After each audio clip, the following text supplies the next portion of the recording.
বেশ কয়েক বছর ধরে বর্ষা মৌসুম এলেই উপদ্রব বাড়ে ডেঙ্গুর জীবাণুবাহী এডিস মশার। চলতি বছরেও তার ব্যতিক্রম হয়নি। নিরবচ্ছিন্ন বর্ষার সঙ্গে পাল্লা দিয়ে বাড়ছে ডেঙ্গু প্রকোপ। স্বাস্থ্য মন্ত্রণালয়ের তথ্য মতে এ মাসে প্রতিদিন ডেঙ্গু আক্রান্তের সংখ্যা ক্রমান্বয়ে বেড়েই চলেছে। সর্বশেষ 24 ঘন্টায় প্রায় 250 জন আক্রান্ত হয়েছেন এবং মারা গেছেন একজন। হসপিটালে সিট পাওয়া যাচ্ছে না, ঠিক আছে? মেডিকেল হসপিটালে মানে রোগী এতই সংখ্যা এতই বাড়ছে রোগী যে ফ্লোরেও কোনো জায়গা নেই। এখন শরীরের অবস্থাটা বেশি অস্থিরতা লাগে, একবারে দুর্বলা। দেশে গতকাল পর্যন্ত ডেঙ্গুতে আক্রান্ত রোগীর সংখ্যা দাঁড়িয়েছে 5,988 জন।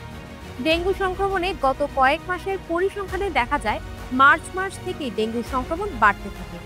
ওই মাসে ডেঙ্গুতে আক্রান্ত হয়ে হাসপাতালে ভর্তি হন 336 জন। পরের মাসে আক্রান্তের সংখ্যা ছিল 701 জন। মে মাসে ডেঙ্গু আক্রান্তের সংখ্যা হয় 1,773।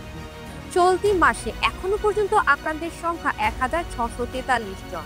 ঘন ঘন বৃষ্টি এবং বাতাসের আর্দ্রতার আধিক্য ডেঙ্গু পরিস্থিতিকে নাজুক করে তুলছে।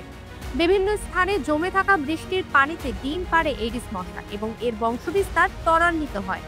এছাড়া বিভিন্ন বাসাবাড়ির ছাদে, ফুলের টবে, ডাবের খোসা এবং পরিত্যক্ত গাড়ির টায়ারে জমে থাকা পানিতেও মশার বংশবিস্তার হয়। উল্লেখ্য, দেশে 2024 সালে ডেঙ্গু আক্রান্ত হয়েছেন মোট 4,323 জন এবং মারা গেছেন 45 জন। এর আগে 2023 সালে আক্রান্ত হন 14,087 জন এবং মারা যান 107 জন। স্বাস্থ্য অধিদপ্তর এবং সংশ্লিষ্টরা বলছেন, ডেঙ্গু প্রতিরোধে কেন্দ্রীয় ও স্থানীয় সরকারের সমন্বিত পদক্ষেপ নিশ্চিত করতে হবে। বিশেষ করে ঢাকার বাইরের জেলা এবং উপজেলা পর্যায়ে তা জরুরি। কেন্দ্র ও জেলা পর্যায়ে মশার বিস্তার রোধে জরুরি অভিযান চালিয়ে বাসা, বদ্ধ জলাশয়, ড্রেন সর্বত্র জীবাণুনাশক প্রয়োগ এবং এরই সাথে সচেতনতা বৃদ্ধির আহ্বান জানানো হয়েছে।